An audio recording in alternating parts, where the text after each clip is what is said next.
नमस्कार दोस्तों। आप सभी को पता ही होगा कि हमने एक नई लेक्चर सीरीज स्टार्ट करी है हमारे यूट्यूब चैनल पे एसएसवाई केमिकल इंजीनियरिंग पे फ्लूइड मैकेनिक्स की। तो ये उसका दूसरा पार्ट है। तो आज हम डिस्कस करेंगे बर्नौली इक्वेशंस के बारे में। ठीक है। तो शुरू करते हैं, बहुत बेसिक से स्टार्ट करते हैं। ठीक है। तो ये देखिए, ये पाइप है, यहाँ पे फ्लो इन हो रहा है। ठीक है। यहाँ पे फ्लो इन, यहाँ पे फ्लो, और हमने ये छोटी सी स्ट्रिप एज्यूम करी है कि और इसको यहाँ पे डेमोन्स्ट्रेट भी किया हुआ है। ठीक है। तो बर्नौली इक्वेशन डिराइव करने के लिए बहुत सारे तरीके हैं, और हम जो यहाँ पे जो तरीका यूज़ कर रहे हैं उसको वो कर रहे हैं न्यूटन सेकंड लॉ की, बाय न्यूटन सेकंड लॉ। ठीक है। न्यूटन सेकंड लॉ से हम इसका डेरिवेशन करेंगे। ठीक है। तो फोर्स बैलेंस करेंगे। न्यूटन सेकंड लॉ क्या है कि summation of all the forces. ठीक है। ये हम 12th में भी, 11th-12th में पढ़ते हैं। और it should be is equals to rate of change of momentum. ठीक है। Rate of change of momentum मतलब एम डॉट इंटू वी। ठीक है। ये हम बहुत बेसिक सा रूल है, ये हम पढ़ते आ रहे हैं। ठीक है। तो यहाँ पे देखते हैं समेशन ऑफ फोर्स। तो यहाँ पे क्या फोर्स लग रहा है। ठीक है। यहाँ पे देखिए P into D A, P into D A. ठीक है। यहाँ पे ये अपोजिट डायरेक्शन में फोर्स लगेगा। ठीक है। That is P plus D P into D A. या इसका एरिया जो है वो डी ए है, और ये इसकी जो स्ट्रिप की लेंथ है वो डी एस है। ठीक है। एज्यूम करते हैं।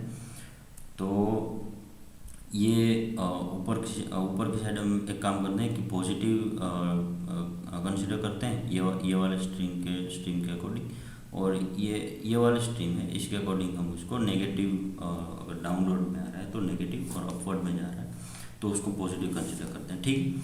तो ये एक नोटेशन है। तो P इंटू डी ए, यहाँ पे जो पॉजिटिव फोर्स, और वहाँ से ऊपर से नेगेटिव फोर्स आ रहा है तो इसीलिए माइनस यहाँ पे आ गया। तो P plus D P into D A. ठीक है। और यहाँ पे माइनस, क्योंकि जो वेट का फोर्स है अगर हम उसका कंपोनेंट जो है इस डायरेक्शन में, अगर यहाँ पे ये इसका जो एक कंपोनेंट है वो इस डायरेक्शन में आएगा, और उसको क्या तो उसके मल्टीप्लिकेशन में साइन थीटा आ जाएगा। ठीक है। बहुत ही कॉमन चीज़ है। तो W इंटू साइन थीटा। तो साइन थीटा को हम कैसे रिप्रेजेंट कर सकते हैं, तो यहाँ पे मैंने ये सेंजलन सिम्बला से ये लिया है। तो यहाँ पे साइन थीटा की वैल्यू हम क्या लिख सकते हैं, डी जेड। ठीक है। D Z divide by D H. ठीक है। बहुत ही कॉमन है। और वेट की जगह हम क्या लिख सकते हैं, एम इंटू जी। वहाँ पे जी है वो 9.81 acceleration force, gravity acceleration force. ठीक है। और एम की जगह हम क्या लिख सकते हैं, एम की जगह लिख सकते हैं डेंसिटी इंटू वॉल्यूम, और वॉल्यूम को हम क्या रिप्रेजेंट कर सकते हैं, area into the length of that strip. ठीक है। तो अगर हम ज़्यादा सिंप्लीफाई करें, आप यहाँ पे देख सकते हैं एरिया सब टर्म्स में से कैंसिल हो जाएगा। ये rate of change of momentum है। ठीक है। M dot into d v, जो भी वेलोसिटी में जो भी चेंजेस आ रहे हैं। ठीक है। तो यहाँ पे एरिया कैंसिल हो जाएगा, और साइन थीटा पुट करने पे डी एस भी यहाँ पे कैंसिल हो जाएगा। सो फाइनल टर्म जो बचेगा वो ये बचेगा minus d p minus rho into d z, और minus rho into d v into d v. ठीक है। यहाँ पे जो ये वी है ये वेलोसिटी में रिप्रेजेंट कर सकते हैं। ठीक है। तो ये जो v इंटू डी वी है इसको हम ऐसे फॉर्म में भी लिख सकते हैं। ठीक है।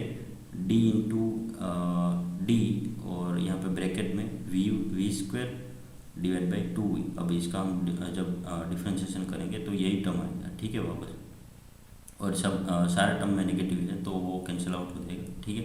तो फाइनल हमारे पास जो इक्वेशन आएगा वो ये आएगा कि P by rho plus g z plus v square divide by 2 is equals to constant along the stream line.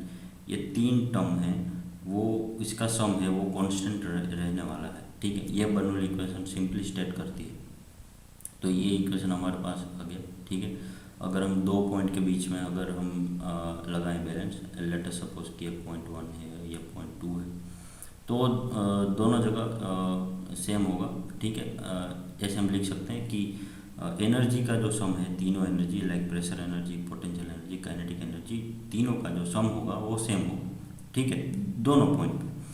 तो पहले एक बार देख लेते हैं कि इसका जो यूनिट होगा, वो क्या होगा। ठीक है, तो बहुत सिंपल सा कैलकुलेशन करते हैं कि ये हमें बहुत 11th-12th में पढ़ा था कि जो P होता है, P is equals to power is equals to, एक हम फॉर्मूला पढ़ते थे 1/2, ठीक है, 1/2 mv², ठीक है। तो ऐसा फॉर्मूला था। तो पावर का यूनिट क्या हो गया, पावर का यूनिट हो गया जूल, ठीक है। तो जूल पावर का यूनिट यहाँ पे जूल हो गया, ठीक है। और इसका जो यूनिट है वो होगा केजी, जो मास का यूनिट होता है वो केजी होगा, ठीक है। और ये यहाँ पे आ गया v², ठीक है। तो सेम चीज़ है, हमारे पास यहाँ पे v²/2 है, तो इसका यूनिट क्या होने वाला है, इसका यूनिट होगा जूल पर केजी, ठीक है, जूल पर केजी। और हम एक और चीज़ भी कह सकते हैं कि इसका यूनिट होगा वो मीटर²/सेकंड² होगा, ठीक है। और मीटर²/सेकंड² है, उसके इक्विवेलेंट होगा जूल पर केजी, ठीक है। तो यहाँ पे मैंने तीनों टर्म की कंपैरिजन शो की हुई है। तो आप यहाँ पे एक बार पॉज करके देख सकते हैं, तीनों का जो यूनिट है वो जूल पर केजी आएगा या फिर मीटर²/सेकंड होगा, जो सेम है, ठीक है। तो अब यहाँ तक तो आ गए, यहाँ तक तो हम आ गए कि ये तीनों एनर्जी का जो सम है वो कांस्टेंट होगा। लेकिन इसमें कुछ करेक्शंस आते हैं जब फ्लो लाइक टर्बुलेंट है, लेमिनार है, ठीक है, वहाँ पे जो फ्रिक्शंस होगा, तो इसके लिए वहाँ पे करेक्शंस आते हैं, बर्नौली इक्वेशन करेक्शंस, ठीक है। और ये जो इक्वेशन है वो ओनली जब कंप्रेसिबल फ्लूइड है, इनकम्प्रेसिबल फ्लूइड है तभी वैलिड होगी, क्योंकि यहाँ पे हमने शो कर रखा है कि ये डेंसिटी वेरी नहीं हो रही है, वरना तो डेंसिटी वेरी होती है प्रेशर और टेम्परेचर के रिस्पेक्ट में, ठीक है। तो इनकम्प्रेसिबल फ्लूइड है और स्टेडी स्टेट फ्लो है अलोंग द स्ट्रीम लाइन, ठीक है। ये देखिए स्टेडी स्टेट फ्लो है, ठीक। एंड देखिए जब यहाँ पे टर्बुलेंट फ्लो होता है तो उसके लिए यहाँ पे करेक्शन फैक्टर्स आते हैं वेलोसिटी के मल्टीप्लिकेशन में, ठीक है। तो ये यहाँ पे करेक्शन फैक्टर मैंने लगाया हुआ है। अगर लेमिनार फ्लो है तो हम 2 करेक्शन फैक्टर यूज़ करते हैं, अगर टर्बुलेंट फ्लो है तो 1.03 हम यूज़ करते हैं, ठीक है। अब हम इसमें फ्रिक्शन लॉसेस भी ऐड कर सकते हैं। तो फ्रिक्शन लॉस हमेशा जो आउट स्ट्रीम होती है, जो आउटलेट स्ट्रीम होती है, उसी में ऐड होते हैं, ठीक है। क्योंकि आउटलेट स्ट्रीम्स में तभी वो इक्विवेलेंट होगा, ठीक है। आउटलेट स्ट्रीम में जब हम उसको ऐड करेंगे तभी वो इक्विवेलेंट होगा वो एनर्जी, क्योंकि वो एनर्जी तो हमारी लॉस हो गई, ठीक है। तो आउटलेट स्ट्रीम में अगर वो ऐड करेंगे तो वो इनलेट स्ट्रीम में कितनी एनर्जी होगी वो शो करेगी, ठीक है। कुछ एनर्जी हमारी इनलेट स्ट्रीम की, कुछ एनर्जी वो फ्रिक्शन में भी लॉस हुई होगी। तो उसी को इक्विवेलेंट करने के लिए आउटलेट स्ट्रीम है उसमें हमें फ्रिक्शन लॉस ऐड करने पड़ते हैं, ठीक है। तो ये फ्रिक्शन लॉस कैसे कैलकुलेट करते हैं मैं आगे की वीडियो में बताऊंगा। उसके लिए हाइजेन-बोसली इक्वेशन है, बहुत सारे इक्वेशन हैं, ठीक है। तो देखिए अगर यहाँ पे पंप लगा हुआ है, ठीक है, तो पंप लगा हुआ है तो वो किस में एनर्जी ऐड कर रहा है, जो इनलेट स्ट्रीम है उसमें एनर्जी ऐड कर रहा है, ठीक है। तो इसीलिए हमको जो पंप का जो पावर का जो टर्म है उसको इनलेट स्ट्रीम में हमें उसको ऐड करना पड़ता है, जैसे कि यहाँ पे 0.1 है, यहाँ पे 0.2 है। तो ये एकदम अल्टीमेट इक्वेशन है, इससे हम बहुत सारे जो फ्लूइड मैकेनिक्स के जो प्रॉब्लम्स है इसको सॉल्व कर सकते हैं, ठीक है। तो यहाँ पे एक चीज़ हमें ध्यान में रखनी है कि यहाँ पे जो पावर मिलेगा मोस्ट ऑफ द टाइम हमको पावर ही कैलकुलेट करना होता है सम्स में और एनी प्रॉब्लम्स में, ठीक है। तो ये पावर की, बट यहाँ पे एक चीज़ ध्यान में रखनी है कि ये जूल पर केजी में आएगा, ठीक है, जूल पर केजी में आएगा, ये एफिशिएंसी है, ठीक है। तो देखिए मैंने यहाँ पे लिखा भी है, तो अगर ये जूल पर केजी में आएगा तो हमें तो पावर जूल में चाहिए, ठीक है। तो इसके लिए हमें यहाँ वहाँ पे क्या मल्टीप्लाई करना पड़ेगा, मास फ्लो रेट। तो मास फ्लो रेट तो अगर गिवन है तो ठीक है, अगर नहीं गिवन है तो उसको क्या कर सकते हैं, फ्लो रेट और डेंसिटी को मल्टीप्लाई करके वो मास फ्लो रेट वो होता है, ठीक है। और यहाँ पे देख सकते हैं जो फ्लो रेट है उसका यूनिट है मीटर क्यूब पर सेकंड और जो डेंसिटी है उसका यूनिट है केजी पर मीटर क्यूब, ठीक है। तो यहाँ पे ये केजी के मीटर क्यूब कैंसिल, तो केजी पर सेकंड, तो मास फ्लो रेट आ गया। ठीक है, अगर उसको हम यहाँ पे जो ये इससे हम कैलकुलेट किया हुआ जो भी पावर मिलेगा उसको, अगर उसको हम उससे मल्टीप्लाई कर लेंगे, ठीक है, तो हमारे पास पावर आ जाएगा जूल के टर्म्स में।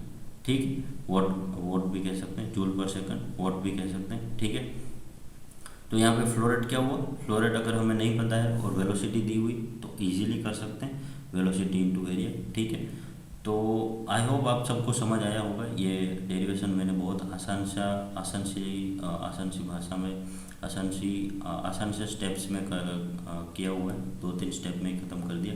ठीक है, और बर्नौली इक्वेशंस की एप्लीकेशंस क्या है, तो बहुत इजी है उसकी एप्लीकेशंस। वेंचुरी मीटर का जो आपने पढ़ा होगा उसका एक इक्वेशन आता है, तो वो उसको डिराइव करने के लिए भी बर्नौली इक्वेशन का यूज़ होता है। बहुत सारे एप्लीकेशंस हैं, मोस्ट ऑफ द टाइम हम बर्नौली इक्वेशंस का ही यूज़ करते हैं इन फ्लूइड मैकेनिक्स। ठीक है, तो बहुत सारे मीटर्स हम स्टडी करेंगे आगे के वीडियो में, लाइक वेंचुरी मीटर, ठीक है, ओरिफिस मीटर, वो सब इसमें हम कवर अप करेंगे। सो वीडियो देखने के लिए बहुत बहुत धन्यवाद। ठीक है, और do like share and subscribe to our channel.